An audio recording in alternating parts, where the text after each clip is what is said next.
Showtime. Welcome to the show. Settle in, folks. 2012. Our guest tonight, Alexandra Bruce, has a new book out called Science or Superstition. Now, 2012, folks, maybe the Earth just might be in for the greatest cataclysm it has ever seen. And then again, maybe it's going to be another Y2K bust. And that's what we're going to look at tonight. We're going to look at the possibilities of both of those scenarios. I want you to be prepared for both. Alexandra Bruce, as I said, is our guest. 2012, Science or Superstition is the book. All night on Night Fright. Strap in and hang on. Here we go.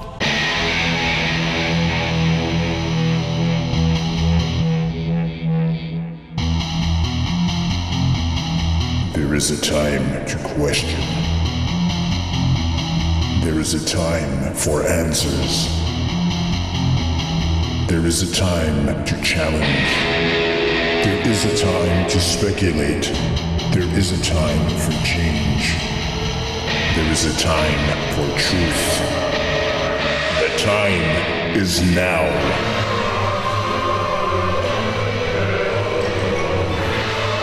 Welcome to Night Fright, your voice in the dark for paranormal and conspiracy radio.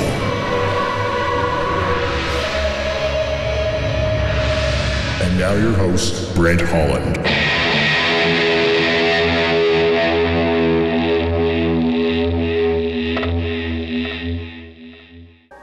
Welcome to Night Fright, one and all. I'm Brent Holland. I'm your host. Welcome to Night Fright. Our guest tonight, Alexandra Bruce. She's got a new book out called 2012, Science or Superstition. Tonight we're going to be looking at the possibilities of the Earth actually going through a great cataclysm, or perhaps it's going to be a bust like Y2K was. Either way, we're going to be looking at both scenarios tonight. So this is a great night, folks, for you to settle in, relax. Just put your feet up on your most comfortable chair, get the coffee going, the tea going, a glass of juice, or anything else that you would like to do tonight. Settle in and relax. I'm going to introduce our guest right now, Alexandra Bruce. Alexandra, thank you very much for joining us. You're all the way from LA? Is that right? You're in LA right now? I'm not in LA at the moment. I'm in Rancho Mirage. I'm in the California desert. It's 120 degrees or something outside. Wow. Yeah, it's pretty warm here, actually. It's 28 degrees or 29 degrees right now, Celsius. So you're looking at 82, I guess. And then with the humidity factored in and all that stuff, we're up probably around 33, 34 today, which would be low 90s, I would say. Welcome to the show. Thank you for coming back on the show again. Alexandra, folks, was on the show once before when it was just a radio show. Now we're a TV show, of course, as you all know. I'm going to tell you an easy way to get her book right away. We're going to start off with that. www.nightfrightshow.com. Just click on the book cover, as always, associated with the guest. That'll take you right to a place online where you can order this book from the comfort of your own home. Alexandra, let me start off right away. What the hell is 2012? Where did this thing come from? I think that, well, it was invented by Mayanists more than anyone because it's talking about cycles in the Maya long count calendar, and they use totally different numbers. You know, this is rectifying Maya calendar dates with our, Gregorian calendar. So 2012 is completely a Western date, right? I mean, it's next year. Yeah. So that's one thing. And so there was a big debate amongst Mayanists in the 20th century about when this count, what dates this calendar corresponded with, the Maya long count calendar and ours. And there was a big debate, and finally it was pretty much resolved. There was a 2-day difference, and career Mayanists, let's say, scholars that were involved with deciphering the script, the Maya script. Okay, so Alexandra, your book says Science or Superstition. Is there actual science behind the analysis of this calendar, or is it just guesstimates?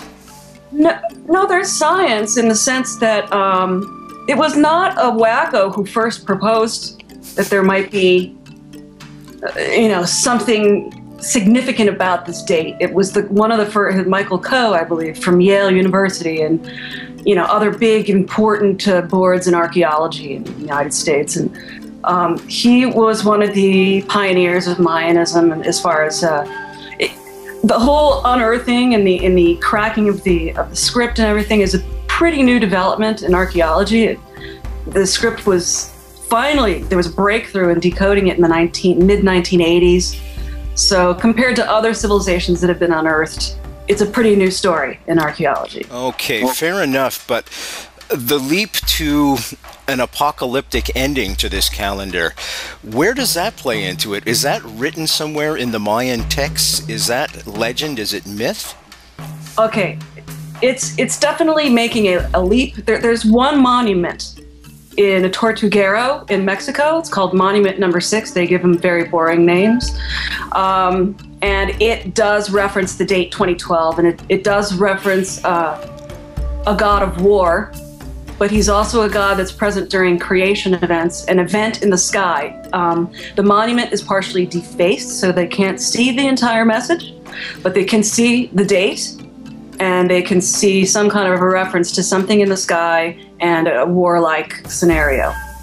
But also what they're doing is, because they were so excited about cracking some of the code, I think it's 3/4 cracked at this point. They were, and there was also these codices that were translated from the Maya language into, I believe, into Roman alphabet. And these are where we get the Popol Vuh, which is the equivalent of the Bible to the Maya people. And it describes kind of the same sorts of events, like creation, like Genesis has, it's like a chapter that there's a Genesis thing. And then there's parables and stories in it. But what they're describing in their Genesis is the reemergence of this fifth world, which is now ending, because they have this world age doctrine that you find in a lot of cultures all over the world. The Hindus have one, the Greeks, the Romans, the Babylonians. In fact, our Western astrology is based on a world age doctrine, right? Mm-hmm. So they're describing the reemergence from the previous world to the present, what they call the fifth world. I see. And the previous world, like the world in the Bible, the previous world had ended in massive flooding. So they were just coming out of a flood, and it was describing how life was reignited after the flooding. I'm going to ask you a little bit more about the Mayan culture. We're going to go into it a little bit more, just to find out what type of culture it was, what type of folks they were. But first, I'm going to tell folks who we're speaking with. You're listening to Night Fright, your voice in the dark for paranormal and conspiracy radio. The time is now. And now your host, Brent Holland. Folks, if you're just joining us, settle in.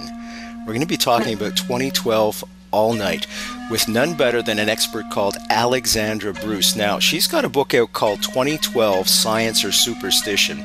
She also has an accompanying video. Get both. I urge you to get both. It covers this subject like none other.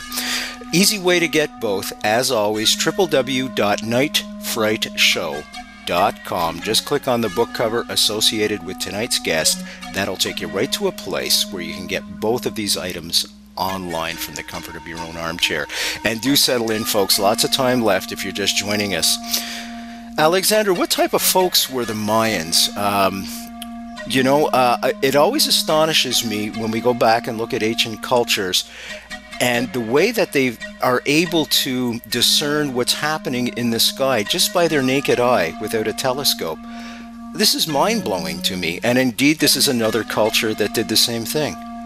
Yes, they were probably one of the best, if not the best, that we know about, as far as the devotion they had to keeping the records and the accuracy of the records that they kept. And they really tracked several planets. I think that they had 28 main calendars based on each celestial body that they were tracking. And course, there were correspondences and cycles within cycles. For example, the Venus cycle equals 2 calendar rounds for them of 52 years. So, which is what they figured was the average human lifespan, and most people didn't live over that. Could I interrupt you there for a second? Now, at that time, we're talking about several thousand years BCE. Most people were believing that the center of the universe, of course, was the Earth. Were they of that belief as well, or did they? Oh, they yes. were. Okay. They had a geocentric view, so they're describing the celestial sphere. They're not describing a 3D space, or as far as we can tell, you know. But they did have an uncanny, it seems, sort of psychic relationship with. Is that me or you? It's you. That's jiggling. Sorry about that. Listen, when you're my size, you just have to move this much and everything jiggles. I'll back off the table. Folks, you can't see this, but I have my laptop right here in front of me, and we're doing this via Skype, of course. You're watching through the video camera, and I'm leaning on the table, and every time I jiggle, the camera jiggles. So not to worry, it won't affect the recording of you, Alexandra. It just makes the screen go like this a little bit on my end, so I'll avoid doing that then. How's that? You're listening to Night Fright, your voice in the dark for paranormal and conspiracy radio. The time is now. And now your host, Brent Holland. Okay, we're talking about the Mayans, folks. 2012, all evening long. Alexandra Bruce is our guest. Science or Superstition is the name of the book and the DVD, which I urge you to get both. Works great in tandem, as a companion also to the book. Easy way to get it, www.nightfrightshow.com. Click on the book cover. We'll take you right to a place where you can order it from the comfort of your own armchair, as I like to say. Okay, now we know the Mayans were very superstitious as well because they used to do human sacrifices at the same time. Or is that inaccurate reporting? That was toward the very end of their civilization when they had merged, and that was in the Yucatan only, when they had merged with the Aztecs. It wasn't part of their, the classic Maya or Paleo, previous periods. It was really during the decline of their civilization, which had declined a full 1,000 years before the Spaniards ever arrived. Maybe between 500, these things don't happen overnight, so between 1,000 to 500 years. And so that's actually what preserved a lot of the beautiful temples and pyramids and things that they built, was that they had already been overgrown by jungle by the time the Spaniards arrived. And these things weren't really discovered until the mid-20th century. So, are there Mayans alive today? And if so, how are they preparing for 2012?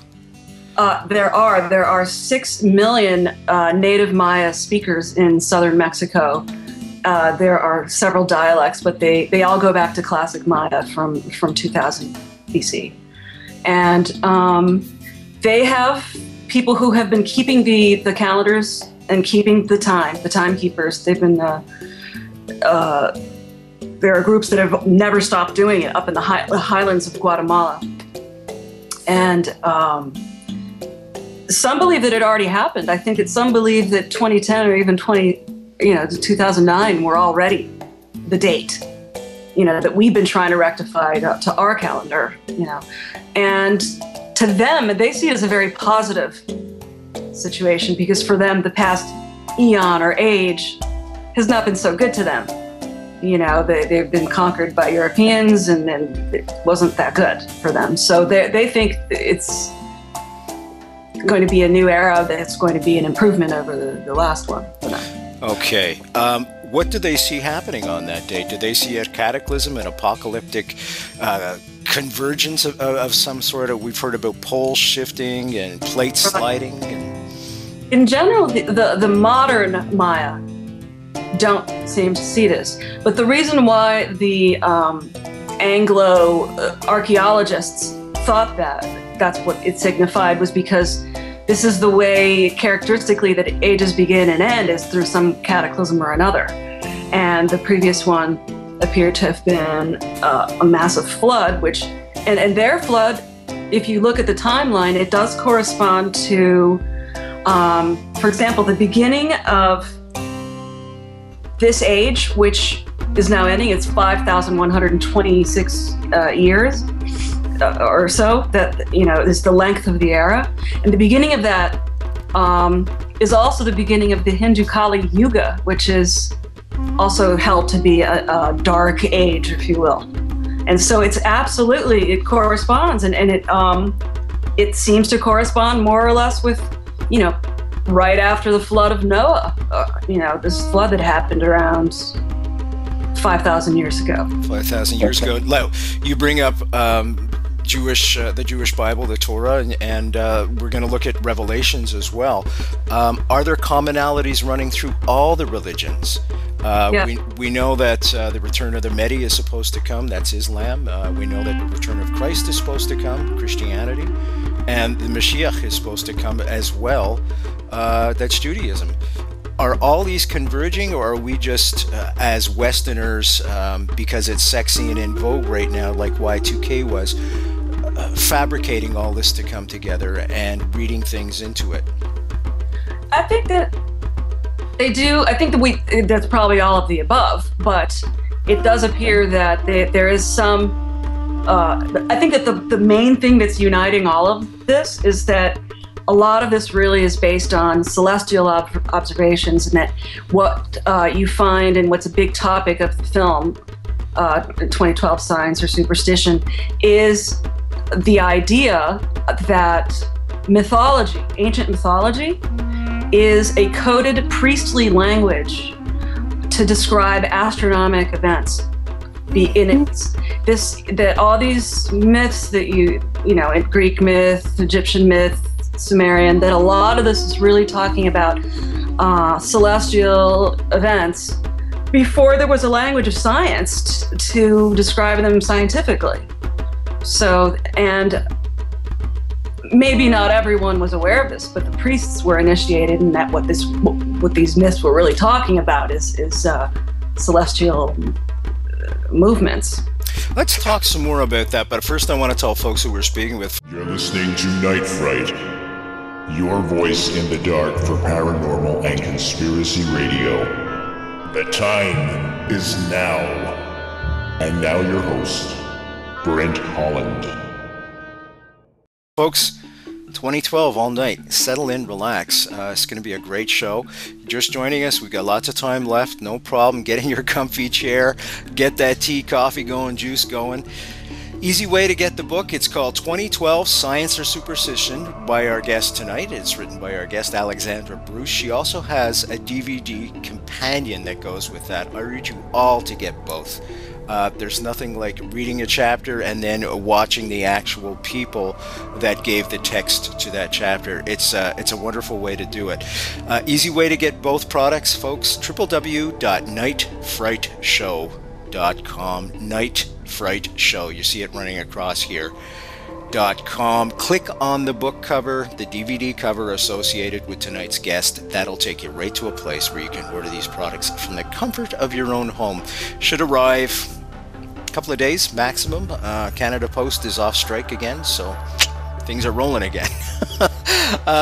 Let's go back to Alexandra. Alexandra, you were talking about celestial things happening. Now we know for sure when Christ was born that there was, the Star of David in the sky. Is there going to be something along those lines? We hear of Planet X coming back into the solar system. Is that a fallacy? Is that true? Is that something we should be looking for? There is definitely a lot of obsession about the topic of Planet X, more now than when I wrote the book. It's on the internet. It is a complete obsession for people, and they're conflating several different celestial bodies into one, and that it's just, I guess, a little sad that people don't have a better education and they don't know the difference between a dwarf twin to our star and a comet. I mean, these are very different things. So, can you explain them? And what you think Planet X is? Well, I think, as I said, that it's been conflated. We have a comet coming in September called Elenin that was only discovered last December, and it's coming. It's already, I think, in the inner solar system at this point, and it will be crossing. It'll come very close to us, but big deal, and then it'll go around the sun, and we will go through its tail in the first week of November. So that's really the time to maybe watch out about, you know, we're going to be in the tail of a comet, basically, and so we might get some asteroid, you know, some dust and some meteors or something, meteor showers from that. But, you know, right away, Alexandra, I think of the movie Impact. Are we looking at anything like that? Well, not from this thing. A lot of people think that there's a big myth that's being generated on the internet that I think is a psychological operation on people, because they're trying to say that this comet, which is really pretty small in the realm of mass and having, you know, a mass that big just is not going to interact with the gravity of Earth, period, okay? It's just not, it's too small.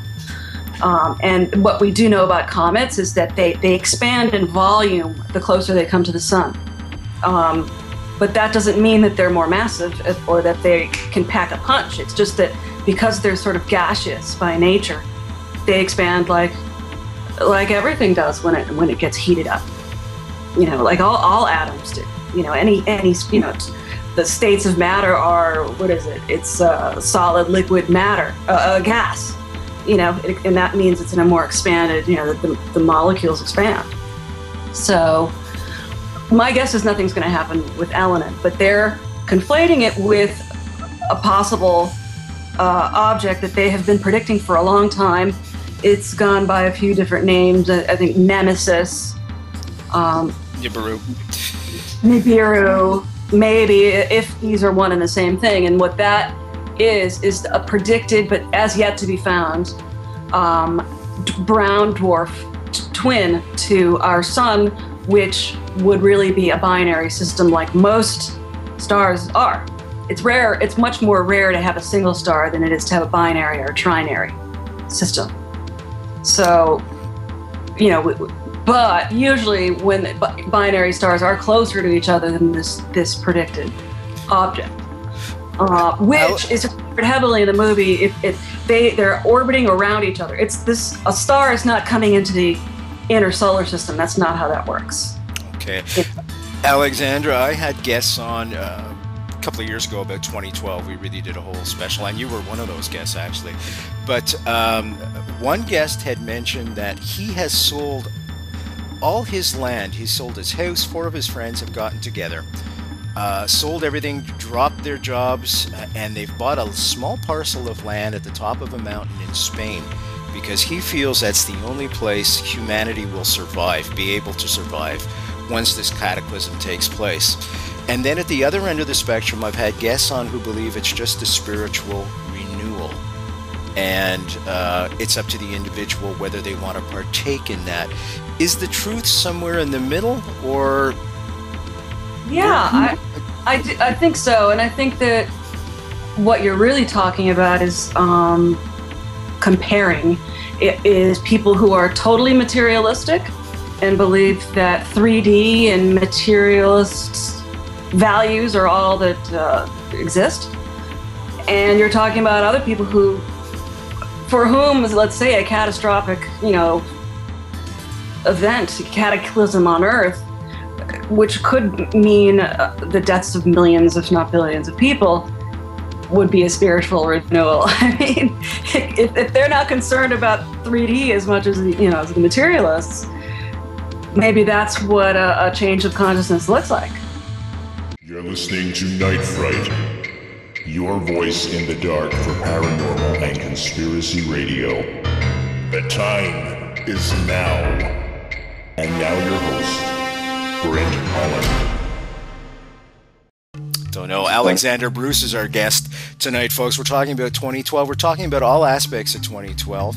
The prophecies, the Mayan prophecies, of course. We're going to be looking at the Book of Revelations in just a few seconds. I just want to tell you where you can get our book, Science or Superstition, 2012, Science or Superstition, www.nightfrightshow.com. She also has a companion DVD that I urge you to get along with it. Easy way to get it, as always, folks. Just click on her book cover, the DVD cover. That'll take you right to a place where you can order these books and the DVD from the comfort of your own home. Now, I just want to explain a little bit about Night Fright. Night Fright is a volunteer show. You're watching it on TV Kojiko right now. We hope to be syndicated and get right across the country, Canada. It is not your normal paranormal show where we fly a lot of images at you, where we show you a lot of graphics and that type of things. There are graphics, but the main point of this show is the content from the guest, and it's a bit of a heady show like that. It's different. We just don't give you a lot of little blurbs and a lot of little sound bites and throw them all together. We actually take you on a journey from the beginning of the show to the end of the show. It's up to you if you want to jump in and join us, and please do, because it's worthwhile. As I said, we're going a little bit against the grain in modern day television, where we feel that the attention span of people today, they look at television in little 2 or 3 second snippets. I believe the opposite. I believe when the content is very intelligent and very in-depth and profound, as with all our guests who come on this show, people are dying and want to tap into something like that finally, instead of just a bunch of rock videos, as I call them. Alexandra Bruce is our guest today. We're talking about Science or Superstition 2012, the book and the DVD companion. Easy way to get it, www.nightfrightshow.com. As indeed, I have made that website the focal point for this show. There's tons of stuff in the archives. We've done a whole series on the Bobby Kennedy assassination, John F. Kennedy assassination, Martin Luther King. We touched on Malcolm X, of course. Nobody does conspiracy like Night Fright. Guaranteed, out of all these types of shows, we do the job the best, without question. Also, there are shows there on Bigfoot, Planet X. We just had a young lady on talking about Planet X. All kinds of things there for you to download free. That's why I emphasized the archives. All these shows are free, folks, but please do make a donation. It'll help keep us in business, pay for lights, earphones, cameras, and all the paraphernalia that has to go along with a show like this. Back to Alexandra. Before we took a break, I was saying that we were going to talk about the Book of Revelations. I wonder if we can jump into that right now. Okay. Okay. The Book of Revelations. Again, I guess my question is, are we fabricating the Book of Revelations to meet the expectations of 2012? Is there some truths in there? You know, when I look at the prophecies of Nostradamus, for example, there are some things about his prophecies that virtually send chills up and down my spines. And then there's other interpretations that I find are so loosely based on the actions of what's happening today. They could have been loosely based on something that was happening 200 or 300 years ago. Are we doing the same thing with the Book of Revelations? Or is there something in there that sticks out for you and says, wow, this is really coming together, the pieces of the puzzle? Well, to me, the thing that sticks out the most about Revelations is that the word apocalypse, which was the translation of, it's the Greek word for Revelations, but what it literally was referring to, and this is freaky, is that it's the removal of a leather covering of something to reveal what's inside. Oh, I haven't heard that before. Yeah, that's what apocalypse, it's referring to, I guess, a leather covering that's in taking it off. And when you think about what humans are covered with, it's a kind of leather, isn't it? And what happens when our spirit is revealed? I mean, that's kind of maybe what that means. Well, let's hope it's not the skin burning off and bubbling. You know, that was my image right away. You know, I was thinking, oh, nuclear holocaust. Here we go. So let's hope that I prefer your interpretation. You know. Well, I'm giving you your night fright there.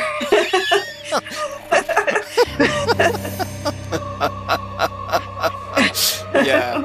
Oh man, how are you preparing for 2012? You know, I have been so busy. I have a website right now.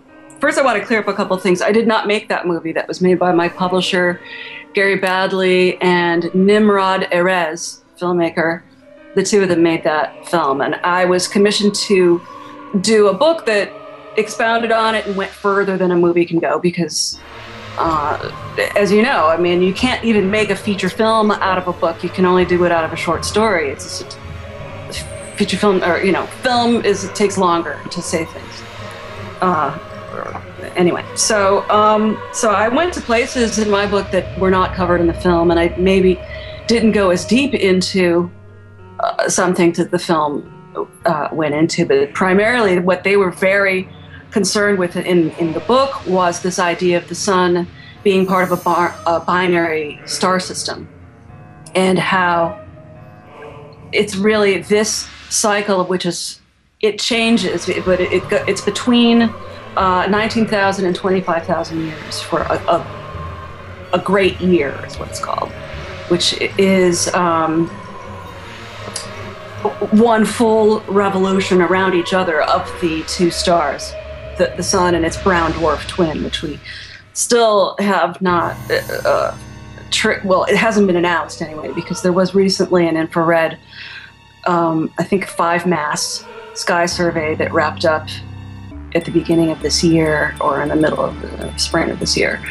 And the data is still being analyzed. It was called the WISE surveyor, and it was an infrared telescope that was orbiting the Earth, you know, beyond the atmosphere, and therefore able to see things, you know, not having to go through the air. And many very respectable astronomers have been waiting for the discovery of this thing, because they see perturbations in the Oort cloud and other things that they think prove that there is something out there. Other people say that there's, you know, the sample of data is too small to prove it, but it is something. There's something to what they're saying. It's just not enough data to categorically prove that there is something there, and then they still haven't found it, or if they have, they're not announcing it. And I think a big factor that we're dealing with right now, more than ever, and I think more than you know, a year and a half ago when I was finishing this book, is a complete distrust in authority that has really caught fire. I don't know, I think in Canada as well, because on the website I have many Canadian subscribers, and actually the most garrulous and the most communicative of my subscribers are all Canadian. I feel like I have a Canadian website because the people that write to me every day are all Canadian. But and I'll just mention what that website is. It's www.forbiddenknowledgetv.com. And I'll put that link, folks, up on the Night Fright website as well. Sorry to interrupt you, Alexandra.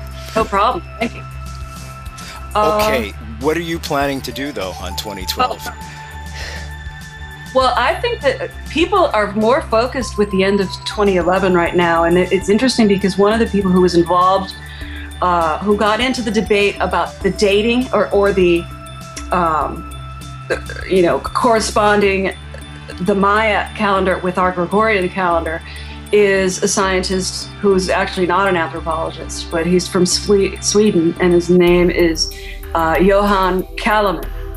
And he's been all over the place, as you know, because I think he feels very vindicated, because he was really seeing things differently from everybody else, and he wasn't really going by only the calendar or the texts. He was going by the construction of the temples and what he believed to be the symbolism of that construction.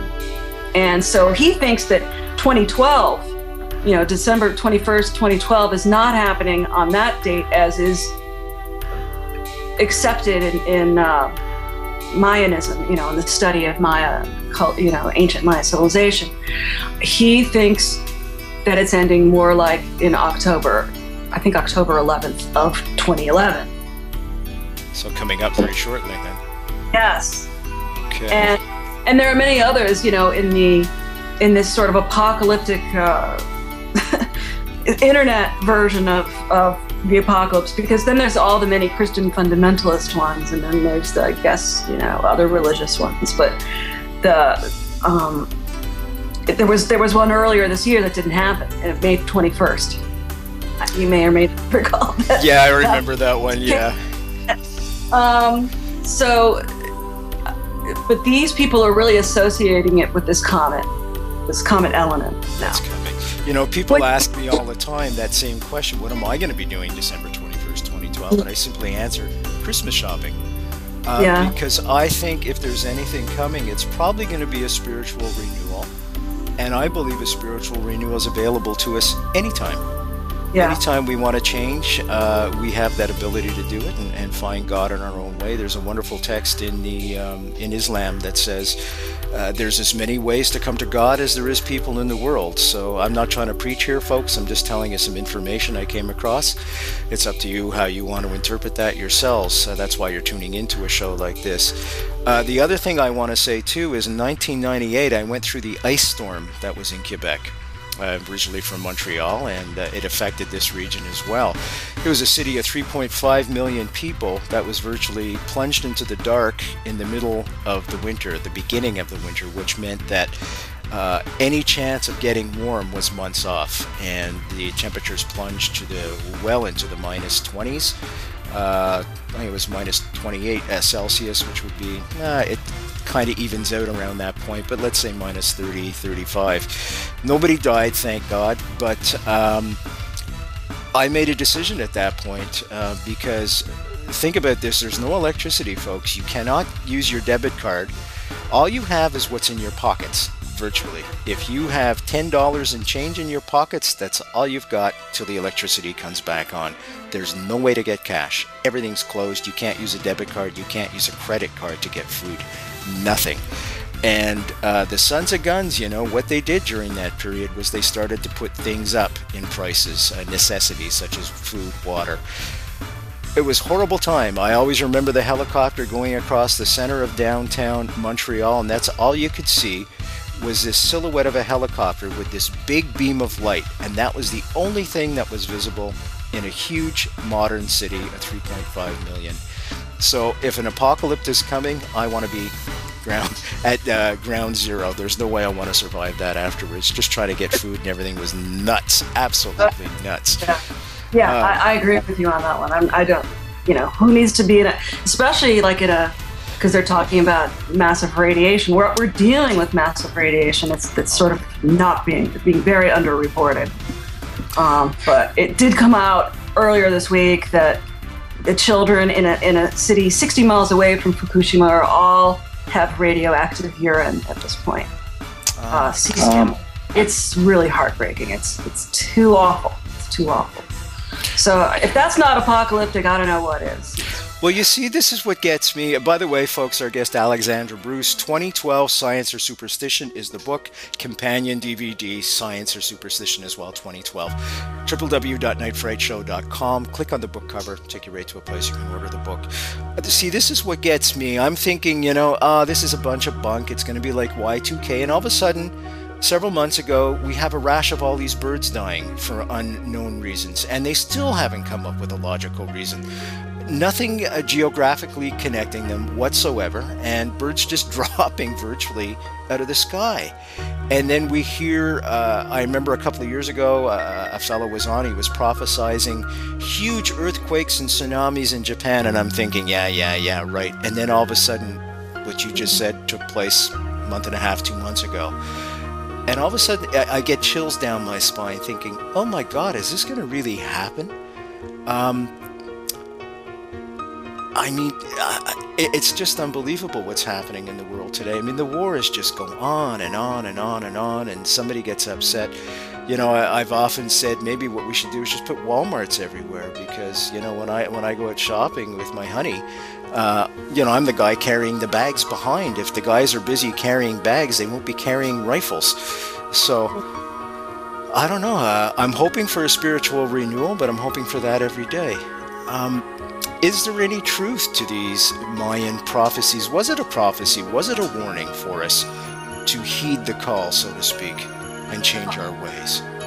No, it was just, this is the way things happen. You know, it's actually, civilization is an expression of the natural ebb and flow of the cosmos, I think, is how they saw it. And I think that it probably was tied to some kind of celestial event. As you may or may not know, we're currently, the solar system is in its orbit around the center of the galaxy, the galactic center, that the solar system, which is at the edge of the galaxy, sort of has this seesaw movement along the ring of the galaxy. And so we're in the middle of traversing the galactic equator, and have been since 1998, interestingly enough, and will be completed by 2016. And so, of course, it does increase the chances of running into objects, because there's more stuff. We're in a chunky style part of space here. And in fact, as of right around the time of the world financial meltdown, actually, interestingly enough, in you know, around, I think it was November 2008, October 2008, the solar system began moving through an area of space that is very high in plasma and charged particles and cosmic radiation. In fact, higher levels than ever previously measured, and basically we have not been out of this area since then. So, and we're also going through a geomagnetic reversal. But these things, generally, on Earth, they take about 5,000 years to complete. So, well, it's not going to in our lifetime, I don't think. Alexandra, you've managed to do something that very few people have managed to do, and that's you've creeped me out just there. Completely creeped me out. Ooh.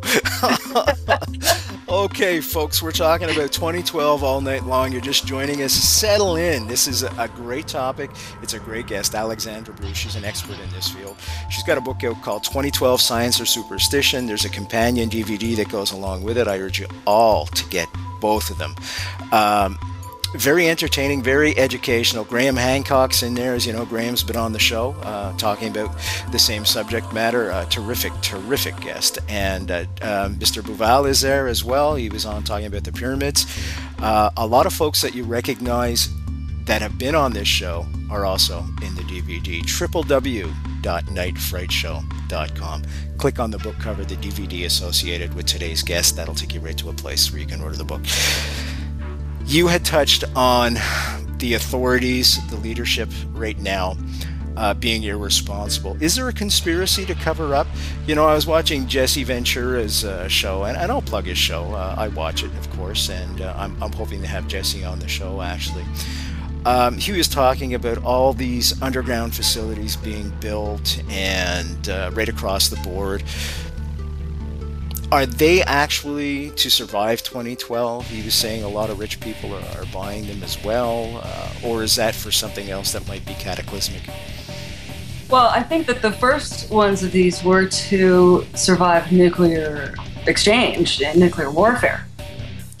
But apparently what I hear is that more and more of them have been constructed. And to me, I'm not personally involved with the underground bases. I've never been to one. You know, the ones that I know about are the old Cold War ones, and that these were hardened facilities for continuity of government and military assets, you know, things like that. Communications really was to maintain communications, because losing communication is losing everything, you know. So that was the purpose of these things originally. Then I've seen basically all of these abandoned mines now. These mines are no longer being used for mining, but they're huge underground spaces. And I've seen footage of some in the Midwest And then, you know, I have seen one base that appeared to be kitted out with, yes, hydroponic growing, so they could grow food down there, and tennis courts. I've seen pictures of tennis courts in an underground base. And so, you know. How to survive 2012 play tennis. You know, I just got this image. There's people dying right around the world, and then there's these yuppies down playing tennis or something. It's just mind-boggling. Oh, God. It's indoor swimming pools, heated to the exact temperature. Yeah, okay. Using thermal energy. Yeah, I get it.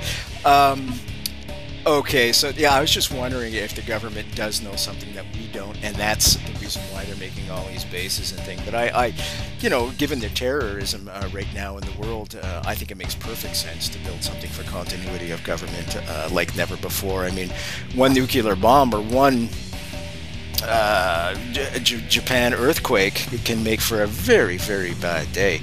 I remember when Chernobyl happened in the 80s, they were finding traces of its radiation in the air in Ottawa, Canada. So, you know, we are a single entity, folks. We are a single world, and whatever happens in one part of the world cause an effect on the other without question. It's not like we get away from it, without question.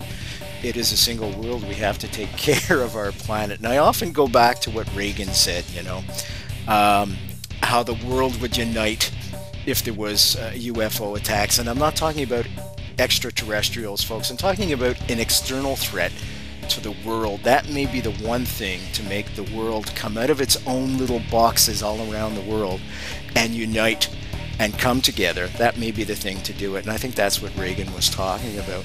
How do you feel about something like that? Do you think this could be the event to do that? You mean a mass UFO? No, I meant an external threat to the Earth. Oh. Either. Well, I do think that.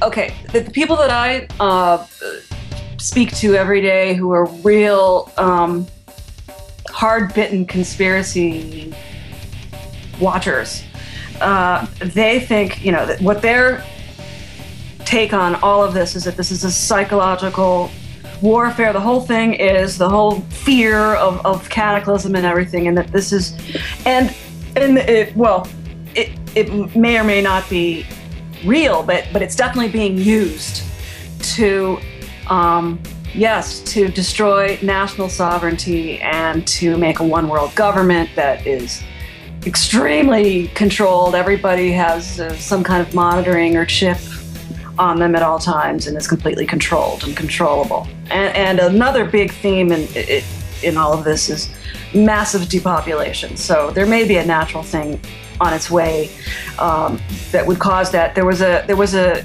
warning issued by the head of NASA 2 weeks ago to the NASA workforce to be prepared for anything, to be prepared with, you know, months of food supplies and be ready to leave.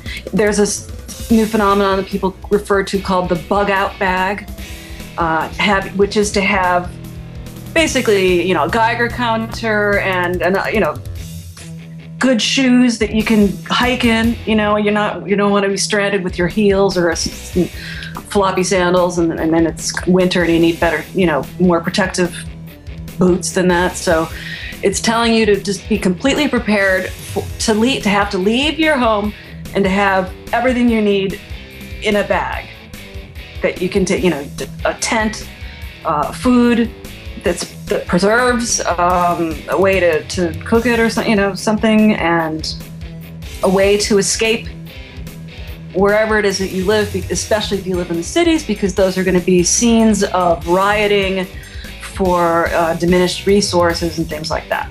Oh, absolutely. So this is a theme that is everywhere on the internet right now.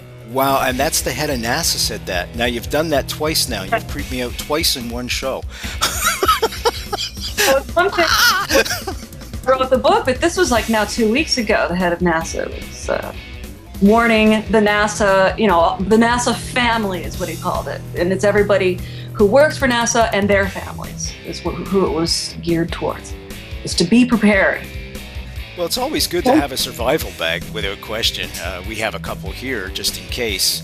They say at least 72 hours worth of food and water. I suggest going 2 weeks, especially after going through the ice storm, and have cash on hand, folks. Trust me on that one. If there was ever one thing that really put me in peril was the fact that I had no cash. And it's a credit card and debit card society now. Have some cash as a backup, something that's tangible that you can walk into a store and offer the guy a couple of bucks for a sandwich. Be prudent. This whole Mayan thing, for me, it just came out of nowhere. It came after Y2K, but you have successfully creeped me out now, just to start thinking in a different direction. Bravo. That's not what my book was not really going there. It was saying, that there are cyclical cataclysms on Earth. Primarily, it seems to be impact events. From out, asteroid impacts and cometary impacts. It seems to be a cyclical. There are cycles within cycles, having to do with the solar system's orbit around the galactic center, and having to do also then with orbits of large comets that have been breaking up over our heads for the past 30,000 years or so, which is the subject of the work of Victor Klube and Bill Napier, who were the royal astronomers in the UK for decades, and then they went into writing books, and they had a very interesting, why cataclysm and why now? Why catastrophe now? And maybe it's because it's rearing its head. Catastrophe has always been with us, and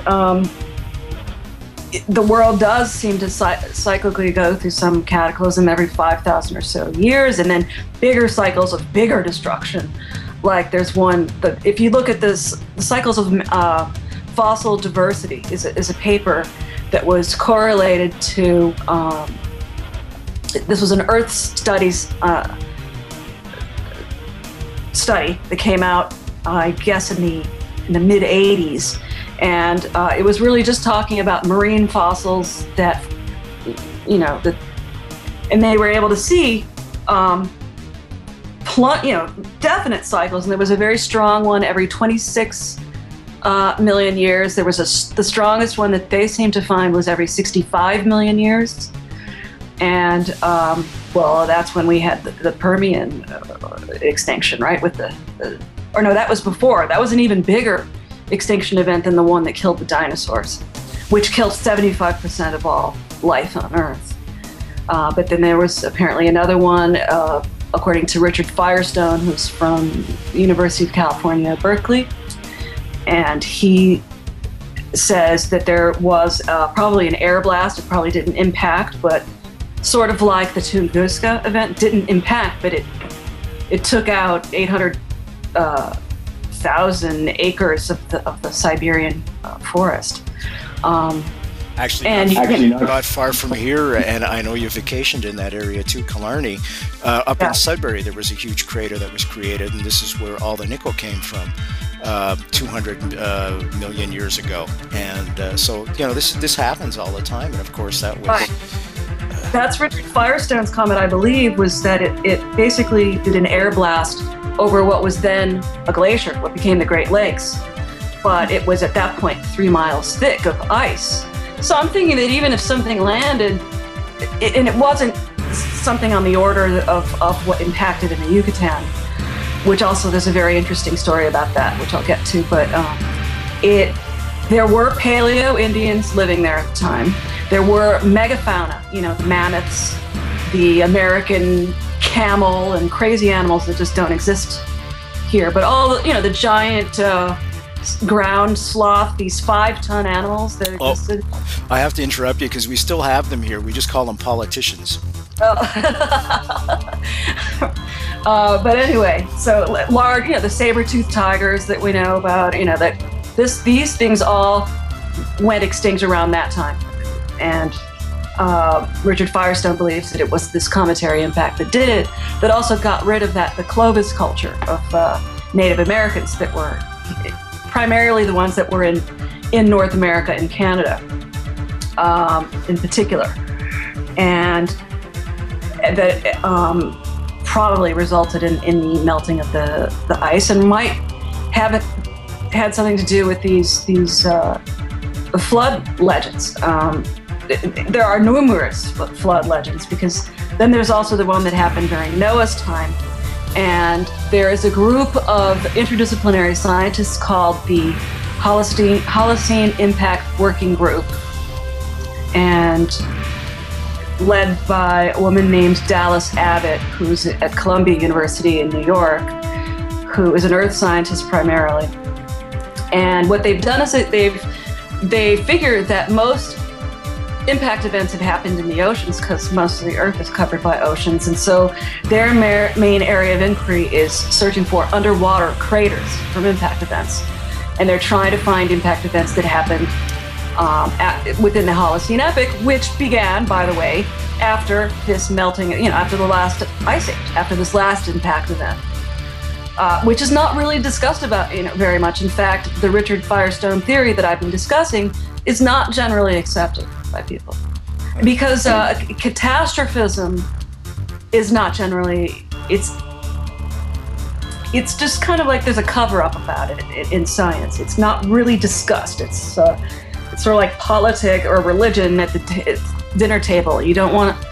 And Victor Klube, who I was mentioning before, the royal astronomer, he was saying that basically because science was forged during an era when, in the 16th century, in England primarily is where science was really happening, as far as a scientific method was being defined and things like that. And they were just coming off of, what you can refresh my memory on his name, the guy who overthrew the royal control of England and installed a Puritan. Oh yeah, there was a movie about him. What's his? Cromwell. Oliver. Anyway, people, it was the fire and brimstone and that whole crazy Puritan thing of extreme, demons were everywhere. And I think that the Brits were so fed up with that they actually used science to banish the demons and all talk of demons and hellfire and brimstone and all that. It was just like, no, we are only, they wanted to get rid of superstition entirely. And so it was just like, no, it's the scientific method and that's it. We're not talking about demons anymore. Alexandra, we're going to have to start to wrap up now. We're running out of time. Folks, 2012, Science or Superstition. Our guest tonight has been Alexandra Bruce. Companion DVD, as I said, is by the same title, 2012 Science or Superstition. Easy way to get both of these, www.nightfrightshow.com. Click on the book cover, will take you right to a place where you can order these books from the comfort of your own armchair, or if you're lying on the couch right now, you can do that too.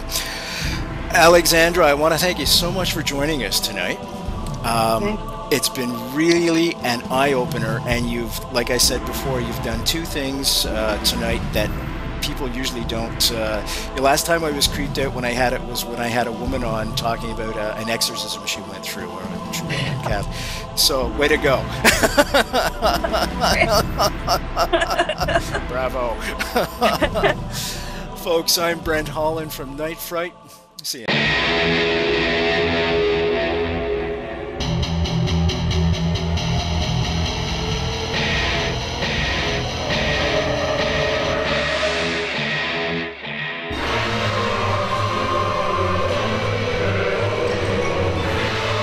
You're listening to Night Fright and your host, Brent Holland.